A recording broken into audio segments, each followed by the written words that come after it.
নমস্কার, আপনাদের সবাইকে পাপিয়া হেসেলে সাদর আমন্ত্রণ।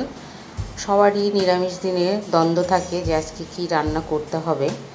তো সেই দ্বন্দ্ব মেটানোর জন্য বাড়িতে যদি কিছু না থাকে এই রকম করে আপনারা বানিয়ে নিতে পারেন। দুর্দান্ত লাগে খেতে, অবশ্যই একবার বাড়িতে ট্রাই করবেন।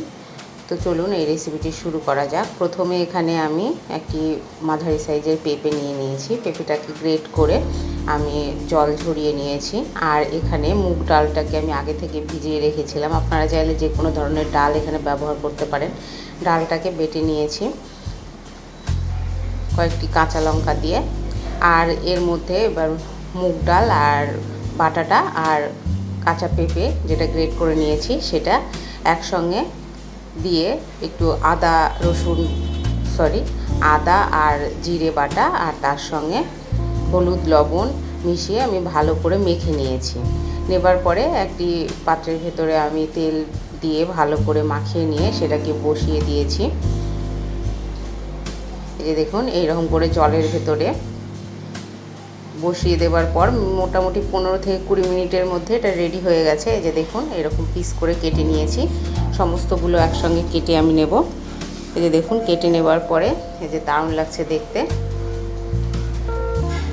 এইবারে কড়াইয়ের ভেতরে আমি দিয়ে দিচ্ছি সর্ষের তেল। তেলটা গরম হয়ে গেলে আমি এখানে সাইজ করে নেওয়া পেঁপের ধোকাগুলোকে আমি লাল লাল করে ভেজে নিচ্ছি। এই যে দেখুন আস্তে আস্তে লো ফ্লেমে লাল করে ভেজে উঠিয়ে নেব। এরপরে একটি পাত্রের ভেতর আমি দিয়ে দিচ্ছি আদা আর জিরে বাটা 2 টিস্পুন মতন, পরিমাণ মতন লবণ, হলুদ আর লঙ্কার গুঁড়ো। আর এখানে দিয়ে দেব 1 টিস্পুন মতন টমেটো সস দিয়ে এটাকে একসঙ্গে আমি ভালো করে মিশিয়ে নিচ্ছি। এইটাই পেস্ট হিসেবে আমি ব্যবহার করব গ্রেভির জন্য।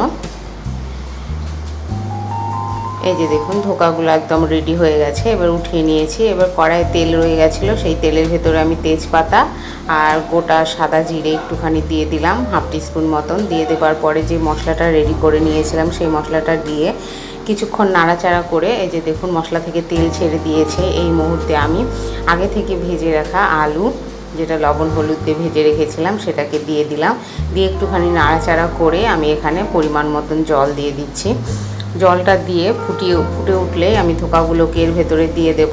আর কিছুক্ষণ ফুটে উঠলে আমি এর ভেতরে পরিমাণ মতন ঘি আর গরম মশলা দিয়ে এটাকে নামিয়ে সার্ভ করে নেব।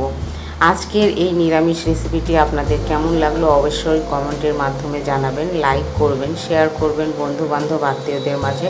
আর সাবস্ক্রাইব করে অবশ্যই আমার পাশে থাকবেন।